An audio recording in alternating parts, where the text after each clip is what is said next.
नमस्कार, आप देख रहे हैं कंज्यूमर अड्डा और आपके साथ मैं हूं विपिन भट्ट। मेरा आपसे एक सीधा सवाल है, क्या आप बोर हो रहे हैं? तो ये शो देख लीजिए। जी हाँ, आज हम बात करेंगे काम से बोर, और उसके लिए है एक फॉर्मूला 4। फॉर्मूला तो बाद में, लेकिन पहले बात बोरियत की। आप देखिए, बोरियत इन जनरल तो हम सब कहते रहते हैं दिन में 10 बार कि यार बहुत बोर हो रहे हैं, बड़ा बोरिंग लग रहा है, मजा नहीं आ रहा, ये वो तमाम चीजें। लेकिन इसको थोड़ा नैरो डाउन करते हैं। बोरियत अगर काम से होने लग जाए तो फिर दिक्कत है भाई। क्या आप जानते हैं कि एक सर्वे है, 83% लोग नौकरी काम से बोर होने के साथ छोड़ते हैं, और ये दुनिया में नौकरी छोड़ने का तीसरा सबसे बड़ा कारण है। तो बोर होके अगर जॉब छोड़नी पड़ जाए, काम में मजा ना आए, उसके खैर बहुत सारे आफ्टर इफेक्ट्स होते हैं। अगर आप बोर होने लग गए अपने काम से, तो फिर ये भी है कि आपकी तरक्की का जो रास्ता है ना, ये तरक्की की जो रफ्तार है, वो भी तो धीमी हो जाएगी। फिर वो परफॉर्मेंस ही नहीं आएगा, तो फिर बोरियत हावी होगी, आप अच्छे से परफॉर्म नहीं करेंगे, तो भाई इंक्रीमेंट कैसे होंगे, आगे कैसे बढ़ेंगे, तमाम चीज़ें हैं। तो चलिए आज इस बोरियत के बोरिंग टॉपिक को थोड़ा एक्साइटिंग बनाते हैं। इसी पे बात होगी। हमारे साथ कुछ खास मेहमान जुड़ रहे हैं।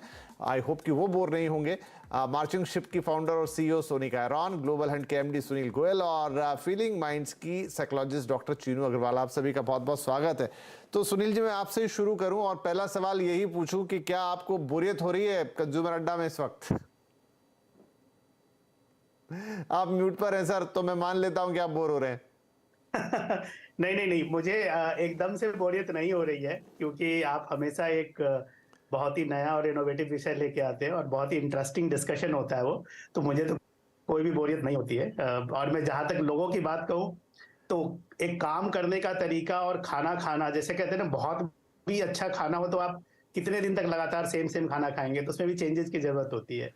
तो उसी तरीके से काम के लिए एक job rotation, internal job rotation की बहुत इंपॉर्टेंस होती है। और एचआर के पास एक प्रैक्टिसेस भी होती हैं बहुत बड़ी ऑर्गेनाइजेशंस में, जिनमें बोलते हैं इंटरनल जॉब रोटेशन, यानी एक आदमी को एक डिपार्टमेंट से दूसरे डिपार्टमेंट में मूव किया जाता है, दूसरे से तीसरे डिपार्टमेंट में मूव किया जाता है।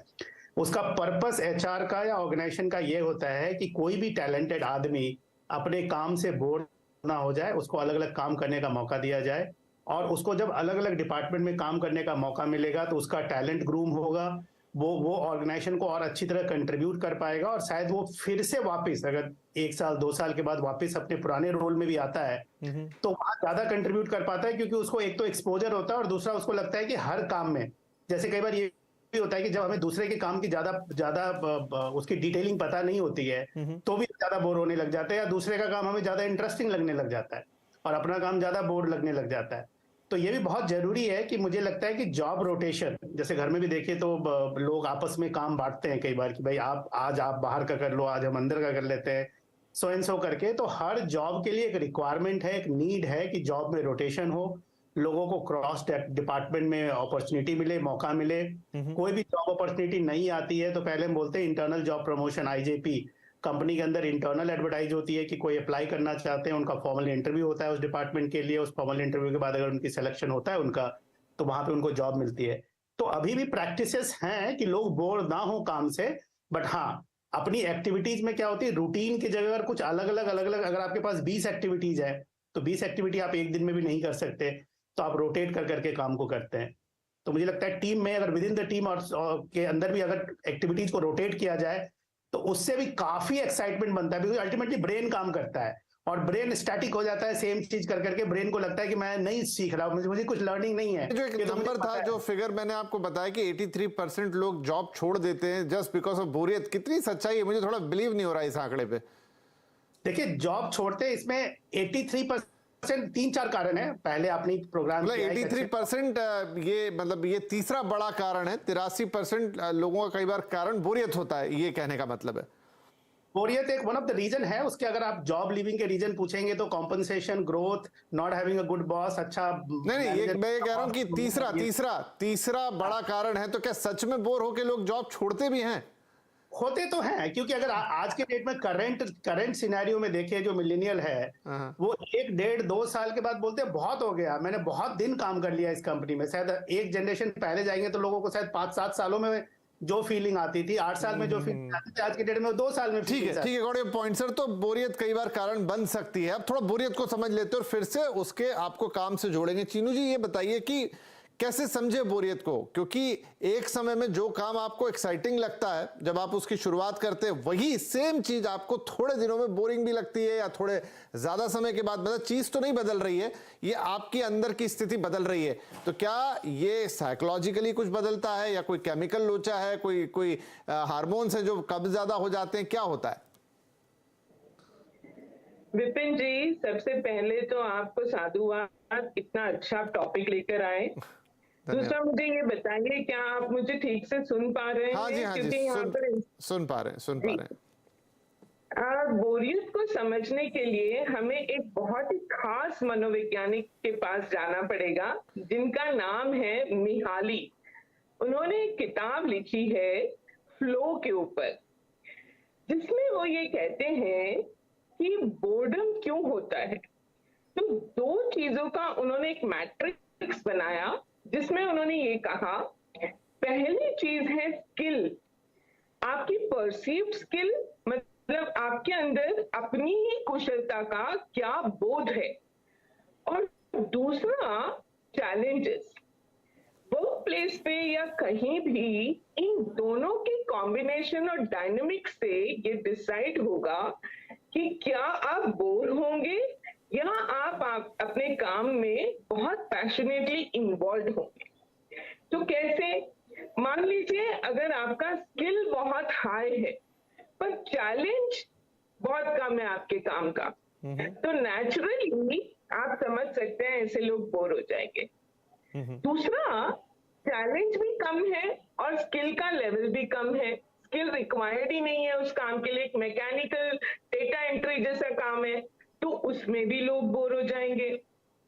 अगर स्किल कम है पर चैलेंज बहुत ज्यादा है, तो ऐसे लोग एंजाइटी हो जाएगी इनको कि कैसे कर पाएंगे, ये काम तो हमारे बस का है ही नहीं। तो बोरियत को दूर करने का जो फॉर्मूला है वो है बैलेंस। हम कैसे स्किल और चैलेंज दोनों का बैलेंस स्थापित कर सके। अगर चैलेंजेस ज्यादा हैं तो अपने जो एम्प्लॉइज हैं, अपनी जो टीम है, उसको अपस्किल करना पड़ेगा।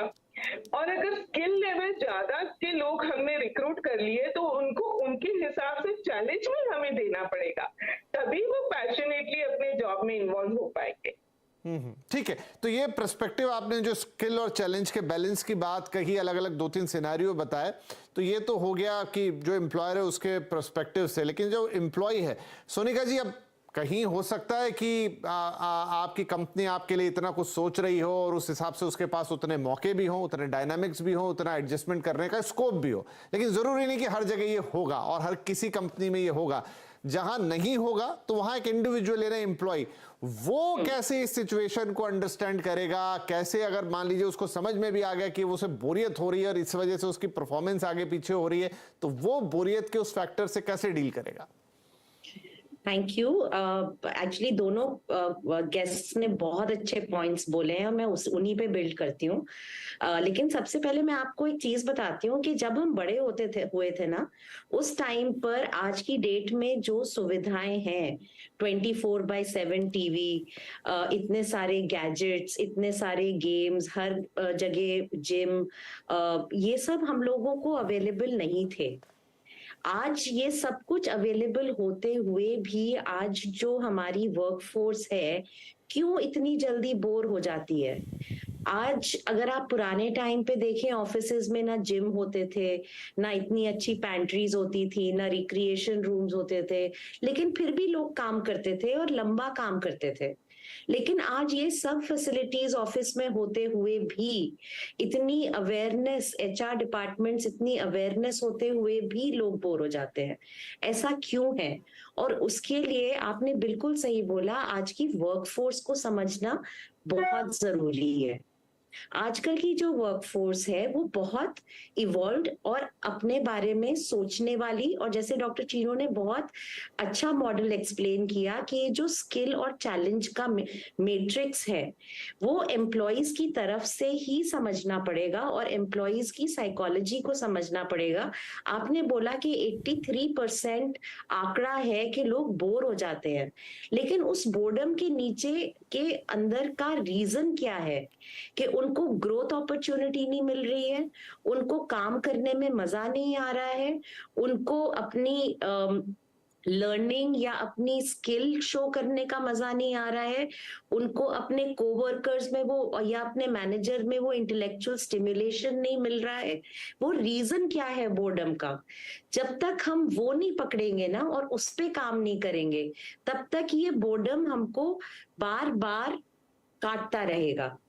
और जहां तक कि एम्प्लॉइज खुद उसको समझे, उसके लिए वी हैव टू, हमको उनको वो बताना पड़ेगा कि उसको कैसे समझ के उसको आगे कम्युनिकेट करें, उनको इतना एनेबल करना पड़ेगा, उनको इतनी साइकोलॉजिकल सेफ्टी देनी पड़ेगी कि अगर मेरा कोई मैनेजर है और मुझे ऐसा फील हो रहा है कि मुझे अपने काम में मजा नहीं आ रहा, मैं ओपनली जाकर अपनी ऑर्गेनाइजेशन में ये बोल सकूं बिना किसी डर के, बिना किसी इस डर के कि इससे मेरे करियर पे, मेरी रेटिंग पे, मेरे प्रमोशन पे कोई भी नेगेटिव प्रभाव आएगा। तो जब तक कि ये सब चीजें नहीं होंगी, हम इस दौर को देखते रहेंगे।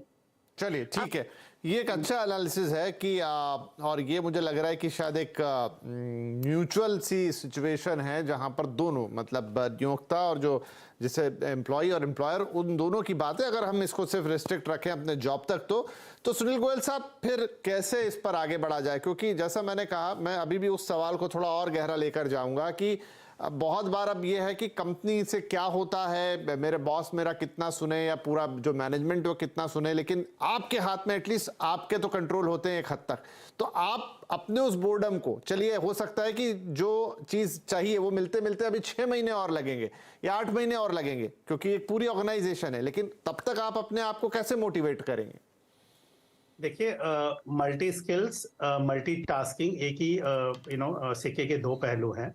ऑर्गेनाइजेशंस आपसे एक्सपेक्ट करती है कि आप मल्टीटास्किंग हो, और आप मल्टीटास्किंग जब ही हो सकते हैं जब आप मल्टी स्किल्ड हो, ठीक है। और इसके साथ साथ तीसरी चीज जो होती है कि एक्टिव पार्टिसिपेशंस, जो इवेंट्स होते हैं, चाहे वो वर्क रिलेटेड होते हैं, फन रिलेटेड होते हैं, एक्टिविटी रिलेटेड होते हैं, टीम रिलेटेड होते हैं, वहां पे पार्टिसिपेशन, ये बहुत बड़ा एक लर्निंग का लैडर होता है किसी भी एक इंडिविजुअल के लिए और किसी भी लेवल पे। क्योंकि आई एम श्योर अगर सीनियर लोग हैं तो उनके सीनियर लेवल पे उनको अपॉर्चुनिटी दी जाती है, नए बिजनेस अपॉर्चुनिटी दी जाती है, नई स्ट्रैटेजी बोलते हैं, मार्केट रीडिंग बोलते हैं, कॉम्पिटिशंस बोलते हैं, बहुत सारी चीजें होती है जो निकल के आते हैं। तो हर लेवल पे ये तीनों चीज है। तो इंडिविजुअल के लिए जो सबसे इंपॉर्टेंट चीज है कि आपको जब भी टाइम मिले अपने आप को मल्टी स्किल्स कीजिए। यानी अभी कोई आप ऑनलाइन कोर्स करते हैं, कुछ आप सीखते हैं, कुछ वो करते हैं, जो आपके यहाँ नई चीजें हो रही है उसके बारे में पढ़ें। दूसरी जो इंपॉर्टेंट चीज होती है, जब जहां आपको मौका मिले वहां पार्टिसिपेट कीजिए। मतलब आप बैठे ना रहे कि आपको कोई आके बोलेगा, कोई एक फॉर्मल जिम्मेवारी देगा, क्योंकि जिम्मेवारी भी उसे मिलती है जो पार्टिसिपेट करते हैं, जो करते हैं। तो वहां जाके आप पार्टिसिपेट करें। यानी अगर आप देखें तो वैल्यू प्रपोजिशन कैसे क्रिएट होती है कि आप अपने आप को मल्टी स्किल करते हैं, आप मल्टी स्किल करने से आप मल्टीटास्किंग रिसोर्स बन जाते हैं, और ऑर्गेनाइजेशन को मल्टीटास्किंग रिसोर्स चाहिए। तो आज की डेट में कोई भी ऑर्गेनाइजेशन किसी भी रिसोर्स को जब बाहर से रिक्रूट करती है, वो उस रिसोर्स पे आपसे आधा ट्रस्ट करेगी या बिलीव करेगी, आप पे ज्यादा करेगी। अगर आपका पार्टिसिपेशन नहीं है या आप इनिशिएटिव लेना नहीं चाहते, तब वो बाहर के रिसोर्स को लेके आएगी। अगर आप कर रहे हैं तो आपको पहले अपॉर्चुनिटी मिलेगी। और तीसरी जो सबसे इंपॉर्टेंट चीजें हैं कि कई बार क्या होती है कि चीजें लोग पार्टिसिपेशन, हर जो भी एक्टिविटी ऑर्गेनाइजेशन के अंदर होती है, strategy, planning, new market initiatives, fun activities, किसी भी चीज में अगर आप पार्टिसिपेट करते हैं, आप ऑर्गेनाइजेशन को अच्छी तरह समझते हैं, आप टीम को अच्छी तरह समझते हैं, आप अपनी कलीग्स समझते हैं, और वहीं से ये इनोवेशंस निकल के आता है। तो मन को तो ये है कि आप विचलित भी कर सकते हैं और मन को कहीं लगा भी सकते हैं, और मन, ये तो मन है अल्टीमेटली, ठीक है ना। तो आप जितना करना चाहें इसके साथ, आपको नेविगेशन तो देना पड़ेगा जी। बट अगर आप उसको नेविगेशन देंगे तो आई एम श्योर बहुत सारी इंटरेस्टिंग चीजें होती है जो कि ऑर्गेनाइजेशन के अंदर ही होती है। आपको सीखने के लिए कंटेंट इतना अवेलेबल है, आज की डेट में इतना अवेलेबल है कि आप सीखते सीखते थक जाएंगे, कंटेंट खत्म नहीं होगा। नहीं, आप सही कह रहे हैं। कंटेंट को करने के लिए ऑर्गेनाइजेशन के पास अपॉर्चुनिटीज है, वहां आप जाके पार्टिसिपेट। राइट। तो बिल्कुल आपने सही कहा, और मुझे लगता है कि शायद थोड़ा सा अपने लेवल पे, मतलब इंडिविजुअल के लेवल पर ये जरूरी है कि आप अपॉर्चुनिटी थोड़ी सी तलाशें, थोड़ा सा पार्टिसिपेशन, जिसको आप कह रहे हैं कि चीजें चल के आपके पास नहीं आएगी, आपको अपना एक्टिव पार्टिसिपेशन दिखाना पड़ेगा। एंड समटाइम कुछ भी सीखने के लिए आपको हमेशा प्रयासरत रहना होगा। आप उसी दायरे में घूमेंगे तो फिर बोरियत होना लाजमी है। चलिए एक छोटा ब्रेक लेते हैं यहाँ पर, लेकिन ब्रेक के बाद थोड़ा और इस दायरे को बड़ा करेंगे कि आप काम ऑफिस में जरूर करेंगे 9 से 5 या जो भी आपके टाइमिंग आवर्स है, लेकिन उसके बाकी की भी जिंदगी में जो आपकी अप्रोच होगी इस बोरियत के प्रति, वही चीज आपके वर्किंग आवर्स में भी नजर आएगी। तो क्या वहां पर कुछ चेंज लाके यहां पर चेंज ला सकते हैं? ये सवाल रहेगा हम इस ब्रेक के बाद। छोटा सा ब्रेक।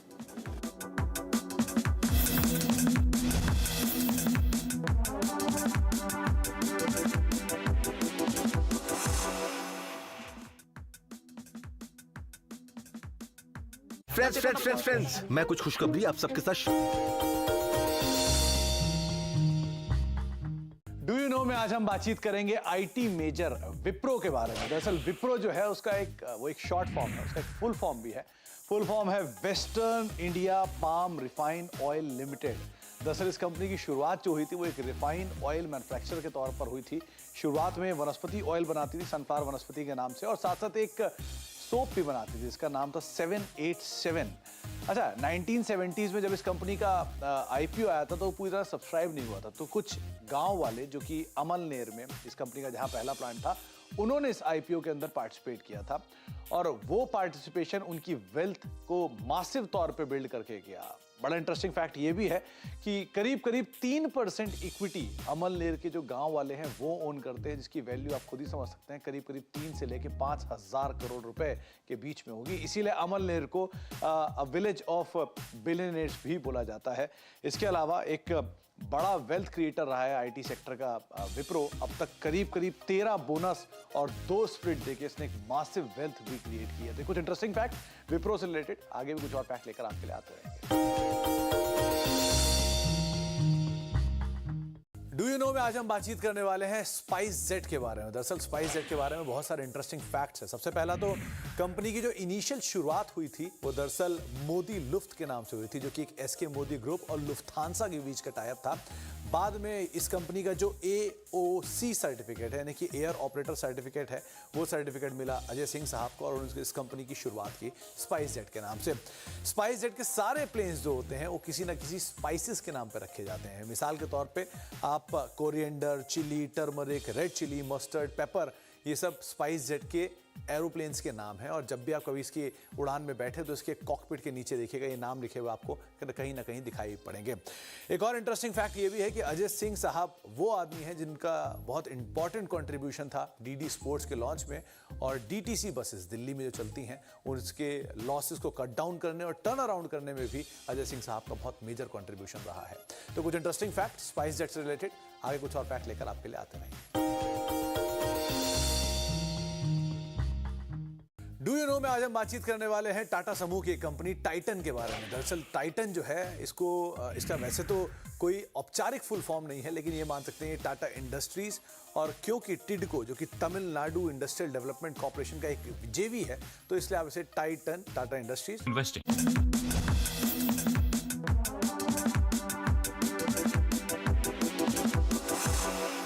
Welcome back. काम से बोर अपनाओ फॉर्मूला 4। बातचीत हुई उस फॉर्मूले के बारे में भी कि क्या चीजें आप कर सकते हो, आपके ऑर्गेनाइजेशन से आपके लिए क्या होगा और आप चीजें खुद क्या करोगे ताकि आपको अपने काम में, अपने वर्क प्लेस पर बोरियत ना हो। फटाफट कुछ और चीजों को समझ लेते हैं। चीनू जी, एक चीज और बताइए कि अक्सर साइकोलॉजिकली ये भी कि हम बचपन से ही इस तरीके से खुद को पाते हैं कि आपको पढ़ने में बोर, अधिकतर बच्चों को बोर लगता है, नींद आती है, थक जाते हैं, मन नहीं लगता, लेकिन खेलने भेज दो तो वहीं एक्टिव। उसी तरीके से जब बड़े भी हो जाते हैं तो शायद काम करने में बोरियत लगती है, लेकिन बाहर घुमा लो, फिरा लो, मूवी दिखा लो, वीकेंड बनवा लो, वहां पर एक्टिव। तो वो एक ही व्यक्ति है, लेकिन उसके ये 2 प्रकार देखने को मिलते हैं। अब इस सिचुएशन को कैसे समझूं कि ये उल्टी सिचुएशन है, आदमी वही है लेकिन आपको ऐसे कामों में बोरियत होती है जहां थोड़ी मेहनत लग रही है, जहां फोकस लग रहा है, जहां आपको थोड़ा सा डिसिप्लिन चाहिए, और ऐसे जो कि एंटरटेन कर रहे हैं वहां बोरियत नहीं है, तो फिर कैसे इससे बाहर आएंगे? एग्जैक्टली, बहुत इंटरेस्टिंग पॉइंट। देखिए, हमारे बॉडी में एंडोर्फिन सिक्रीट होते हैं, जिनमें से एक है डोपामिन, जो एक प्लेजर हार्मोन है। हमारी टेंडेंसी ही ये है कि हम आरामदायक स्थिति में रहना चाहते हैं, हमारा शरीर भी और हमारा मन भी। हम ऐसी चीजें करना चाहते हैं जो हमारे कंफर्ट जोन में रहकर हम कर पाए। तो किसी को भी एक्सरसाइज करना पसंद नहीं आएगा, किसी को भी कोई भी एफर्ट लेना पसंद नहीं आएगा, पर जब हम इनिशियल इनर्शिया से उबर जाते हैं और जब हम फ्लो की स्टेट में आ जाते हैं, तब हमें इसी एफर्ट से मजा आने लगता है, इसी एफर्ट का हमें रिवॉर्ड मिलने लगता है, जो कि एक इंटरनल रिवॉर्ड है। तो जो फिटनेस एंथुजियास्ट हैं, वो देखिए फिटनेस के लिए रोज सुबह सुबह 4 बजे उठ के दौड़ लगाने चले जाते हैं। जो क्रिएटिव माइंड के लोग हैं, जो एडवर्टाइजिंग में है, मार्केटिंग में है, वो रात भर भी काम करते रहते हैं अपने प्रोजेक्ट के ऊपर। तो बात ये नहीं है कि हम कंफर्ट जोन में रहना चाहते, बात ये है कि कंफर्ट जोन से क्रिएटिव जोन में कब जाएंगे और कैसे जाएंगे। जब जाएंगे तो हमारी प्रोडक्टिविटी एनहांस होगी, हमारा हैप्पीनेस क्वोशेंट एनहांस होगा और हमारा ओवरऑल इमोशनल और मेंटल हेल्थ भी एनहांस होगा। बहुत अच्छी बात बता दी। जैसे आपको फॉर्मूला की बात कर रहे हैं। हाँ। जी। तो मैं अब थोड़ा सा, क्योंकि समय मेरे पास कम रहेगा, तो in terms of work Sonika ji इसको कैसे इम्प्लाई करेंगे उस कंफर्ट जोन से निकलकर उस वर्किंग जोन में या उस मोटिवेशनल जोन में एक एम्प्लॉई, आप जहां भी जो भी काम कर रहे हैं उसमें आप कैसे पहुंचेंगे? तो इसके लिए ना वन साइज फिट्स ऑल नहीं हो सकता। आई थिंक चीनू जी भी यही कहना चाह रही थी, क्योंकि मैं और चीनू जी और सुनील जी तीनों अलग अलग लोग हैं। हम सब तीनों के लिए एक प्रिस्क्रिप्शन नहीं हो सकता कि जाइए योगा कर लीजिए या जाइए रनिंग कर लीजिए या जाइए जुम्बा कर लीजिए। ये हम तीनों पे अप्लाई नहीं करेगा। अगर हम लोगों को अपने कंफर्ट जोन से क्रिएटिव जोन या परफॉर्मिंग जोन में आना है, तो हम तीनों को ये खुद डिस्कवर करना पड़ेगा कि हमको क्या अच्छा लगता है, what makes us tick, what makes us happy, हमको क्या खुशी देता है, हमको क्या एक्साइट करता है, हमको सेंस ऑफ अचीवमेंट किससे मिलता है। और एक बार मेरे को वो रियलाइज हो गया तो मैं उसको बार बार टेस्ट करना चाहूंगी, बार बार एक्सपीरियंस करना चाहूंगी। और एक बार मेरे को वो लत लग गई तो फिर मेरे को वो बोर्डम आने का मतलब ही नहीं है, क्योंकि मैं उसको बार बार मैं एक असाइनमेंट करूंगी, मैं उसको अचीव करूंगी, मुझे रिजल्ट्स दिखेंगे, मुझे रिकॉग्निशन मिलेगा, मेरे को हाई में दिखेगा। फिर मैं दूसरा करूंगी और बड़ा करूंगी और अच्छा करूंगी, मुझे और बड़ा सेंस ऑफ अचीवमेंट मिलेगा। तो ये हर एक के लिए एक अलग जिसे कहते हैं ना, एक अलग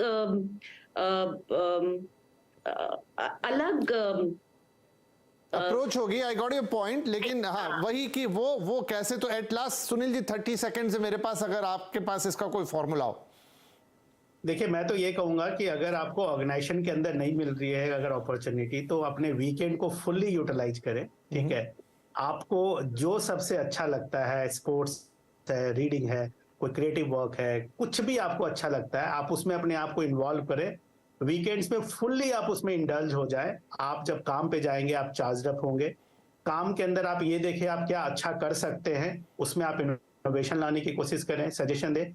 निराश बहुत जल्दी ना हो जाए, क्योंकि हर चीज को थोड़ा अचीव करने के लिए कोई भी बिजनेस मॉडल तुरंत तो सक्सेसफुल नहीं होता है। कितने भी बिजनेस मॉडल को जाके रीड कीजिए, तो स्टडी कीजिए, तो कंपनी ने प्रोजेक्ट किया होगा। तो आप अपने आप से निराश मत होइए। नहीं आपने, लेकिन ये बहुत अच्छा, क्योंकि सर समय समाप्त हो गया, कि आपको अपनी मोनोटोनी तोड़ना जरूरी है कहीं ना कहीं। जो मैंने सवाल पहले रखा था ब्रेक्स पे जाने से पहले, कि भाई आप ही तो जाते हो ऑफिस, आप कोई अलग व्यक्ति नहीं हो जो घर जाते हो और फिर ऑफिस जाते हो।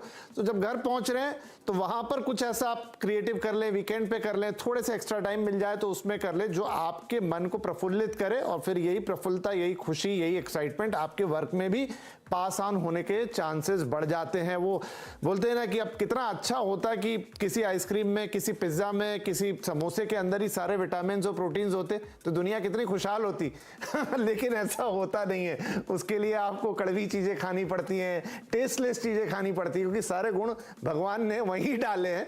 तो वो तो है जी, थोड़ी मेहनत करनी पड़ेगी, थोड़े थ्रेशोल्ड्स को आप तोड़ना पड़ेगा, निराश होना नहीं, जैसा वो बोल रहे हैं। एट वर्क प्लेस आपको एक्साइटमेंट थोड़ी सी ढूंढनी होगी, पार्टिसिपेशन बढ़ाना होगा, शायद वही पार्टिसिपेशन आपको थोड़े नए मौके दे दे और वहीं से आपका बोर्डम जो है वो दूर होता हुआ नजर आए। बहुत शुक्रिया आप तीनों ही मेहमानों को, बड़ी दिलचस्प बातें हुई। आई होप कि न मेहमान न दर्शक कोई भी बोर हुआ होगा। Thank you.